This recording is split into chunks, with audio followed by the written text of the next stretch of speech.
ബിസ്മില്ലാ അൽഹംദുലില്ലാഹി റബ്ബിൽ ആലമീൻ സ്വലാത്തു വസ്സലാമു അലാ അഷ്റഫിൽ അംബിയാഇ വൽ മുർസലീൻ വഅലാ ആലിഹി വസഹ്ബിഹി അജ്മഈൻ അമ്മാ ബഅദ്. പ്രിയപ്പെട്ട മിഷ്കാത്ത് പഠിതാക്കളെ, അല്ലാഹുവിൻ്റെ അനുഗ്രഹത്താൽ ഈ ക്ലാസ്സിൻ്റെ മൂന്നാമത്തെ സെക്ഷനാണ് നമുക്ക് ഇന്ന് പഠിക്കാനുള്ളത്. സൂറത്ത് ജിന്നിലെ 16 മുതൽ 21 വരെയുള്ള ആയത്തുകളാണ് നമ്മളിന്ന് പഠിക്കാൻ ഉദ്ദേശിക്കുന്നത്. അഊദു ബില്ലാഹി മിനശ് ശൈത്വാനിർ റജീം. ബിസ്മില്ലാഹിർ റഹ്മാനിർ റഹീം. അല്ലദീന ഇസ്തഖാമൂ അലൽ ത്വരീഖത്തി ലഅസ്ഖൈനാഹും മാഅൻ ഗദഖാ. ആ മാർഗത്തിൽ അവർ നേരെ നിലകൊള്ളുകയാണെങ്കിൽ നാം അവർക്ക് ധാരാളമായി വെള്ളം കുടിക്കാൻ നൽകുന്നതാണ്. ലിനഫ്തിനഹും ഫീഹി വമൻ യുരിദ് അൻ ദിക്രി റബ്ബിഹി യസ്ലുകുഹു അദാബൻ സഅദാ. അതിലൂടെ നാം അവരെ പരീക്ഷിക്കുവാൻ വേണ്ടി അത്രേ അത്. തൻ്റെ രക്ഷിതാവിൻ്റെ ഉത്ബോധനത്തെ വിട്ട് ആർ തിരിഞ്ഞു കളയുന്നുവോ അവൻ പ്രയാസകരമായ ശിക്ഷയിൽ പ്രവേശിപ്പിക്കുന്നതാണ്. വഅന്നൽ മസാജിദ ലില്ലാഹി ഫലാ തദ്ഉ മഅല്ലാഹി അഹദാ. പള്ളികൾ അല്ലാഹുവിനുള്ളതാണ്. അതിനാൽ നിങ്ങൾ അല്ലാഹുവോടൊപ്പം ആരെയും വിളിച്ചു പ്രാർത്ഥിക്കരുത്. വഅന്നഹു ലമ്മാ ഖാമ അബ്ദുല്ലാഹി യദ്ഉഹു കാദൂ യകൂനൂന അലൈഹി ലിബദാ. അല്ലാഹുവിൻ്റെ ദാസൻ അവനോട് പ്രാർത്ഥിക്കുവാനായി എഴുന്നേറ്റ് നിന്നപ്പോൾ അവർ അദ്ദേഹത്തിനു ചുറ്റും തിങ്ങിക്കൂടുവാൻ ഒരുങ്ങി. ഖുൽ ഇന്നമാ അദ്ഉ റബ്ബി വലാ ഉശ്രികു ബിഹി അഹദാ. നബിയെ പറയുക, ഞാൻ എൻ്റെ രക്ഷിതാവിനെ മാത്രമേ വിളിച്ചു പ്രാർത്ഥിക്കുകയുള്ളൂ, അവനോട് യാതൊരാളെയും ഞാൻ പങ്കു ചേർക്കുകയില്ല. ഖുൽ ഇന്നി ലാ അംലികു ലക്കും ദർറൻ വലാ റശദാ. പറയുക, നിങ്ങൾക്ക് ഉപദ്രവം ചെയ്യുക എന്നതോ നിങ്ങളെ നേർവഴിയിലാക്കുക എന്നതോ എൻ്റെ അധീനതയിലല്ല. കഴിഞ്ഞ 2 ക്ലാസ്സുകളിലും നമ്മൾ പ്രതിപാദിച്ചത്, വിശദീകരിച്ചത്, അല്ലാഹുവിൻ്റെ റസൂലിൻ്റെ സദസ്സിൽ വിശുദ്ധ ഖുർആൻ കേൾക്കാൻ വേണ്ടി ഒരു വിഭാഗം ജിന്നുകൾ വന്നിരിക്കുകയും അത്ഭുതകരമായ വിശുദ്ധ ഖുർആനിൻ്റെ ആശയങ്ങളും ആദർശങ്ങളും കേട്ട്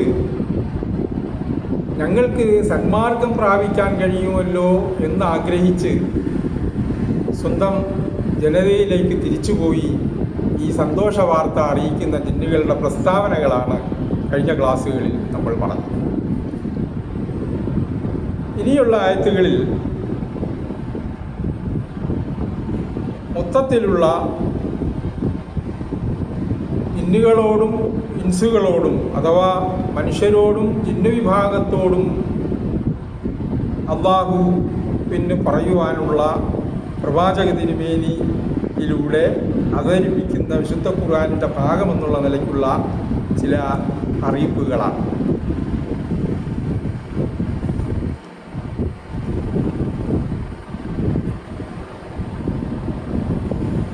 മുമ്പ് പറഞ്ഞ ഇസ്ലാമിക മാർഗത്തിൽ വിശുദ്ധ ഖുർആനിൻ്റെ ഹിദായത്തിൻ്റെ മാർഗത്തിൽ മനുഷ്യരും ജിന്നു വിഭാഗവും മുന്നോട്ട് പോവുകയാണെങ്കിൽ അവർക്ക് ആവശ്യമായ ജീവിത വിഭവങ്ങൾ അല്ലാഹു ഒരുക്കി കൊടുക്കും. മാഅൻ വദഖ, ധാരാളമായി വെള്ളം കുടിക്കാൻ നൽകുന്നതാണ്. ഇപ്പോൾ ജീവിത വിഭവങ്ങളുടെ അടിസ്ഥാനം ശുദ്ധമായ വെള്ളമാണെന്നിരിക്കെ അവർക്കത് നാം നൽകും. പക്ഷേ ജീവിത വ്യവഹാരങ്ങളിൽ ഒരു പരീക്ഷണത്തിന് അവർ തയ്യാറാവുകയും വേണം. ഈ പറഞ്ഞ വിഭവങ്ങൾ മതിയായ രൂപത്തിൽ നൽകപ്പെടുകയും മറ്റ് ചിലപ്പോൾ അത് വിഭവങ്ങൾക്ക് കുറവുണ്ടാവുകയും ചെയ്യുന്ന ഒരു സാഹചര്യം ഉണ്ടാകും. അത് അള്ളാഹുവിൻ്റെ പരീക്ഷണം എന്നുള്ള നിലയ്ക്കാണ് നാം മനസ്സിലാക്കേണ്ടത്. അമ്മാ ഇദാ വബ്തലാഹു വഅക്രമഹു വനഅമ അലൈഹി റിസ്ഖഹു എന്ന് തുടങ്ങുന്ന ആയത്തിൽ അള്ളാഹു അവൻ്റെ അടിമയെ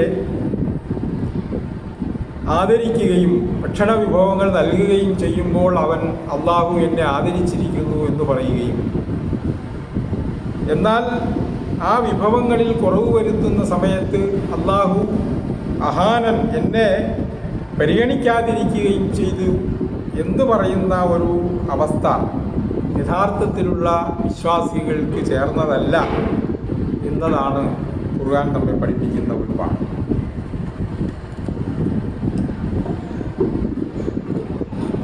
എന്തു തന്നെയായാലും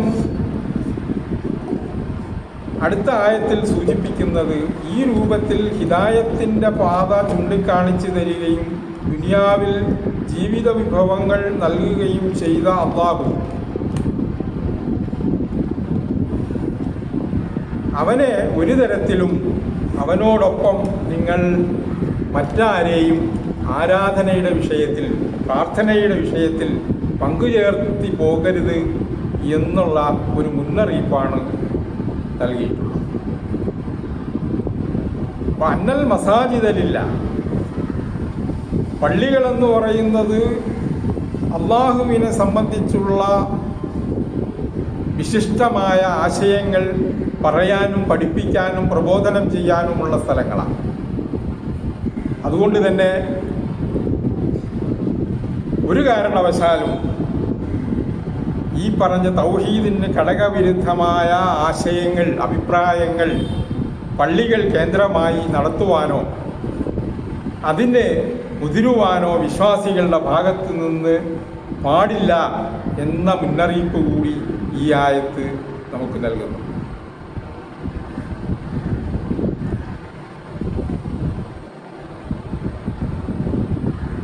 ഇന്നമാ അദുഉ റബ്ബി, തീർച്ചയായും ഞാൻ എൻ്റെ റബ്ബിനോട് മാത്രമേ വിളിച്ചു പ്രാർത്ഥിക്കുകയുള്ളൂ.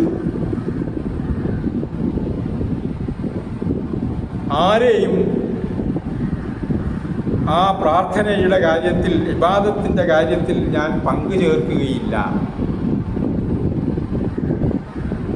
അദ്ദുആഉ ഹുവൽ ഇബാദ, നമ്മുടെ ഏത് പ്രവർത്തനത്തിലും ആ ഒരു പ്രാർത്ഥനയുടെ അംശം ഉണ്ടാകുമ്പോഴാണ് അത് ആരാധനയായി മാറുന്നത്. അദ്ദുആഉ മുഖുൽ ഇബാദ, ആരാധനയുടെ അന്തസത്തയാണ് പ്രാർത്ഥന എന്ന് പറയുന്നത്.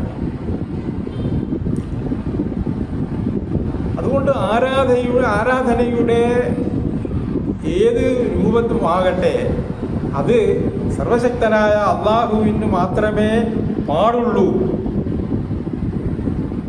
എന്ന പൊതുവായ ഒരു തത്വം അഥവാ ഇസ്ലാമിൻ്റെ അടിത്തറ പഠിപ്പിക്കുകയാണ് ഇവിടെ വിശുദ്ധ ഖുർആൻ ചെയ്യുന്നത്. ഇപ്പോൾ പ്രാർത്ഥന ആയാലും ശരി, അത് കീഴ്വണക്കമായാലും നേർച്ച വഴിപാടുകൾ, സത്യം ചെയ്യുക, സഹായം തേടുക, ശരണം പ്രാപിക്കുക, സാഷ്ടാംഗം പ്രണമിക്കുക തുടങ്ങി ആരാധനയുടെ വിവിധ തലങ്ങൾ, വിവിധ ഭാവങ്ങൾ അത് അള്ളാഹുവിന് മാത്രമേ സമർപ്പിക്കാൻ പാടുള്ളൂ എന്ന വസ്തുത മനുഷ്യരെന്ന പോലെ തന്നെ ജിന്നുവർഗവും ഉൾക്കൊള്ളണമെന്നുള്ള ബോധവൽക്കരണമാണ് ഇവിടെ നമുക്ക്. വലയിൻ അശ്റക്തല അഹ്ബതന്നഅമലുക, താങ്കൾ അല്ലാഹുവിൽ ഏതെങ്കിലും തരത്തിലുള്ള ശിർക്ക് പങ്കുചേർക്കൽ നടത്തുകയാണെങ്കിൽ താങ്കളുടെ പ്രവർത്തനങ്ങളെല്ലാം നിഷ്ഫലമായി പോകും എന്ന് പ്രവാചകനെ തന്നെ അഭിസംബോധന ചെയ്തുകൊണ്ട് വിശുദ്ധ ഖുർആൻ പറയുന്നത് നാം ഗൗരവമായി എടുക്കേണ്ടത്. പല തക്കൂനന്ന മിനൽ ഖാസിരി, അത് ഏറ്റവും വലിയ നഷ്ടമായിരിക്കും. ഈ ലോകവും പരലോകവും ഒരുപോലെ നഷ്ടപ്പെടാനുള്ള സാധ്യതയാണ് യഥാർത്ഥത്തിൽ അള്ളാഹുവിൽ പങ്കുചേർക്കുക എന്നുള്ളത്. ഒരുപക്ഷെ അതല്ലാത്ത എല്ലാ പാപങ്ങളും അവൻ പുറത്തു തന്നേക്കാം. അവൻ്റെ അധികാരാവകാശങ്ങളിൽ കൈകടത്തുന്നത് ഒരു നിലയ്ക്കും അള്ളാഹു പുറത്തു നൽകുകയില്ല എന്ന് തന്നെയാണ് വിശദീകരിക്കുന്നത്.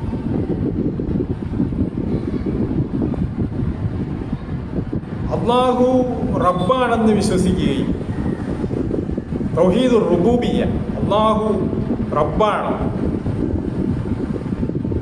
അവൻ സൃഷ്ടികർത്താവാണ് എന്ന് വിശ്വസിച്ചിരുന്ന മക്കയിലെ ജനങ്ങൾ അള്ളാഹുവിന് നൽകേണ്ട അധികാരങ്ങളും അവകാശങ്ങളും വകവെച്ചു കൊടുത്തിട്ടില്ല. അഥവാ ഉലൂഹിയത്ത്, ആരാധനയ്ക്ക് അർഹൻ അള്ളാഹുവാണ് എന്ന വിഷയത്തിൽ അവർ നീതി പാലിച്ചില്ല. അഥവാ തൗഹീദുൽ റുബൂബിയത്ത് അംഗീകരിക്കുകയും തൗഹീദുൽ ഉലൂഹിയത്ത് നിഷേധിക്കുകയും ചെയ്തിരുന്ന ഒരു ജനവിഭാഗത്തിലാണ് നബി തിരുമേനി സല്ലല്ലാഹു അലൈഹി വസല്ലമ നിയോഗിക്കപ്പെടുന്നത് എന്ന് നമ്മൾ മനസ്സിലാക്കണം. ഹുവല്ലാഹുല്ലദീ ലാ ഇലാഹ ഇല്ലാഹു, അവനല്ലാതെ ഒരു ആരാധ്യനുമില്ല, അങ്ങനെയുള്ള രക്ഷിതാവ്, അങ്ങനെയുള്ള അല്ലാഹു എന്നാണ് വിശുദ്ധ ഖുർആൻ പരിചയപ്പെടുത്തി തരുന്നത്.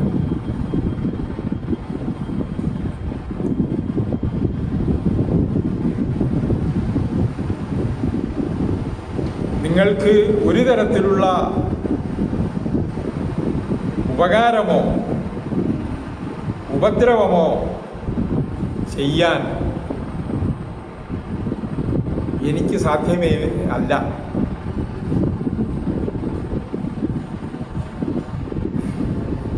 ഇന്ന് തിരുമേനി അവരെ പഠിപ്പിക്കുകയാണ്. അഥവാ ലോകത്തുള്ള മുഴുവൻ മനുഷ്യരും ഒരുമിച്ച് കൂടി ഒരു വ്യക്തിക്ക് വേണ്ടി എന്തെങ്കിലും തിന്മ ആഗ്രഹിച്ചു, അല്ലെങ്കിൽ നന്മയുണ്ടാകാൻ ആഗ്രഹിച്ചു, അത് അള്ളാഹുവിൻ്റെ അനുമതിയോടുകൂടി അല്ലാതെ അത് നടപ്പിലാക്കാൻ കഴിയില്ല എന്ന ധാരണയാണ് അവിടെ ഉണ്ടാക്കിയത്.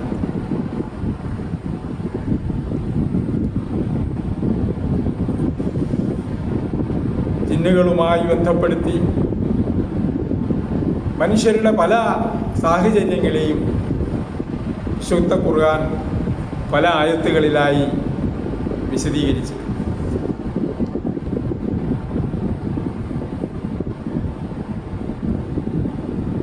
മനുഷ്യരെയും ജിന്നുകളെയും എനിക്ക് ഇബാദത്ത് ചെയ്യുവാൻ വേണ്ടി മാത്രമാണ് സൃഷ്ടിച്ചിട്ടുള്ളത് എന്ന് ഖുർആൻ പറയുമ്പോൾ ജിന്ന് വിഭാഗവും മനുഷ്യരും ഒന്നാകെ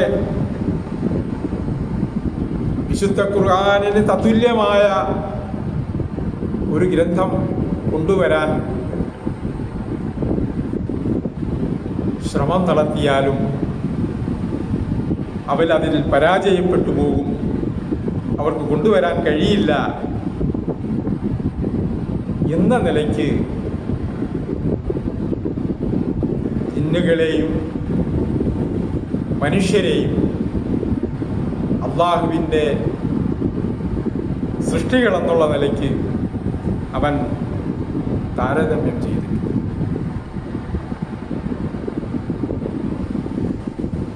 ഇവിടെ ജന്ന് വിഭാഗത്തിൽപ്പെട്ട പലപ്പോഴും ഇബ്ലീസ്, പിശാച്, ഷൈത്വാൻ എന്നൊക്കെ വിശുദ്ധ ഖുർആൻ പരിചയപ്പെടുത്തിയിട്ടുള്ള ഒരു വിഭാഗം ജിന്ന് വർഗത്തിൽപ്പെട്ടവരാണ് എന്ന് വിശുദ്ധ ഖുർആൻ തന്നെ നമ്മെ അറിയിച്ചു തരും.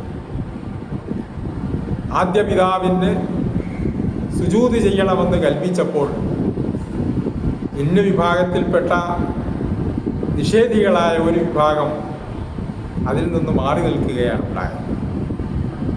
അഗ്നി കൊണ്ട് സൃഷ്ടിക്കപ്പെട്ട ഞങ്ങൾ എന്തിന് മണ്ണുകൊണ്ട് സൃഷ്ടിക്കപ്പെട്ട ആദമിന് സുജൂദ് ചെയ്യണം എന്ന അഹങ്കാരത്തിൻ്റെ ഗർവിൻ്റെ പ്രതിഷേധത്തിൻ്റെ ശബ്ദമാണ് ജിന്നുകളിൽ നിന്നുണ്ടായത്, ജിന്നുകളിൽ ഒരു വിഭാഗത്തിൽ നിന്നുണ്ടായത്.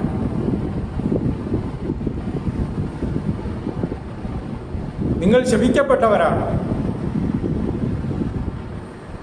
എന്ന് ഈ വിഭാഗത്തെ നോക്കിക്കൊണ്ട് അല്ലാഹു പറഞ്ഞു. അന്ത്യനാൾ വരെ ശപിക്കപ്പെട്ടവരായി നിങ്ങൾ ജീവിക്കണം. ഇബ്ലീസ് പറഞ്ഞു, പിശാച് പറഞ്ഞു, എങ്കിൽ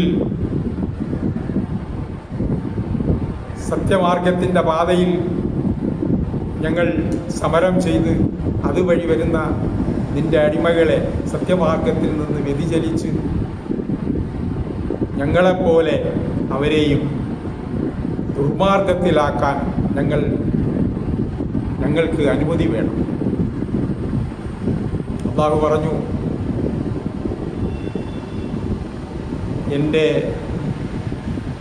നല്ലവരായ അടിയാറുകളെ നിങ്ങൾക്കൊരിക്കലും വഴിതെറ്റിക്കാൻ കഴിയില്ല. അപ്പോൾ അത്തരത്തിലുള്ള ഒരു പ്രതിജ്ഞയുമായി മനുഷ്യവംശത്തെ ദുർമന്ത്രങ്ങളിലൂടെ വഴിതെറ്റിക്കാനുള്ള ശ്രമങ്ങളുമായിട്ടാണ് പിന്നീട് പിശാച്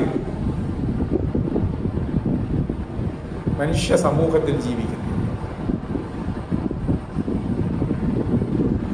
വിശുദ്ധ ഖുർആൻ പാരായണം ചെയ്യാൻ തുടങ്ങുമ്പോൾ പോലും ഫസ്തഈദ്, അള്ളാഹുവിനോട് ശരണം തേടണം. കാരണം മനുഷ്യൻ്റെ ഉള്ളിൽ ഇത്തരത്തിലുള്ള വസ്വാസുകൾ ഉണ്ടാക്കി വഴിതെറ്റിക്കുവാൻ വേണ്ടി പ്രതിജ്ഞയെടുത്ത ജിന്നുവർഗത്തിൽപ്പെട്ടവരാകട്ടെ മനുഷ്യവർഗത്തിൽപ്പെട്ടവരാകട്ടെ അവരിൽ നിന്നുള്ള കാവലിനെ തേടാൻ അല്ലാഹു നമ്മളോട് ആവശ്യപ്പെടുന്നത് ആ അർത്ഥത്തിലാണ്.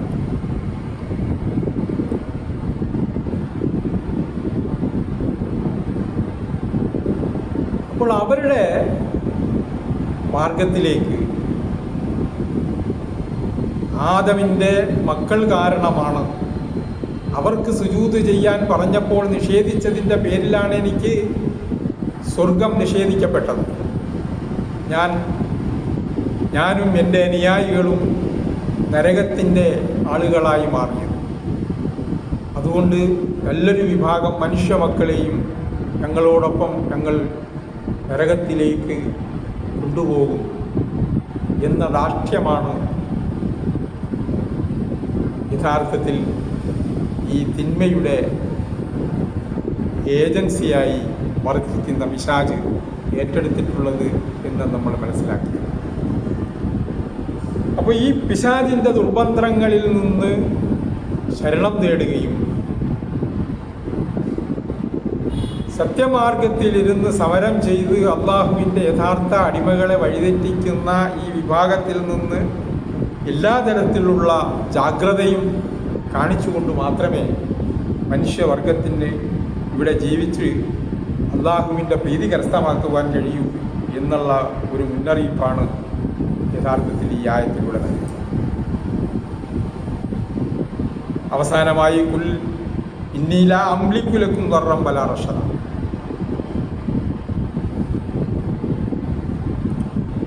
നിങ്ങൾക്ക് നേർവഴിയോ അല്ലെങ്കിൽ ഉപദ്രവമോ ഉണ്ടാക്കാൻ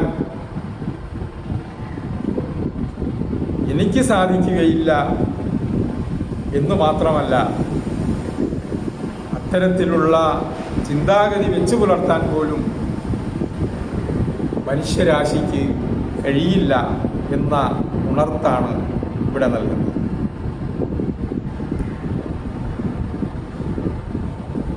പ്രാർത്ഥനയുടെ ആരാധനയുടെ എല്ലാ രൂപഭാവങ്ങളും സർവശക്തനായ അള്ളാഹുവിന് മാത്രം അർപ്പിച്ച് സജ്ജനങ്ങളായി ജീവിച്ച് ഈ ലോകത്തും പരലോകത്തും ഒരുപാട് സൗഭാഗ്യം കരസ്ഥമാക്കുന്നവരുടെ കൂട്ടത്തിൽ അള്ളാഹു നമ്മയെല്ലാം ചേർത്ത് അനുഗ്രഹിക്കുമാറാകട്ടെ.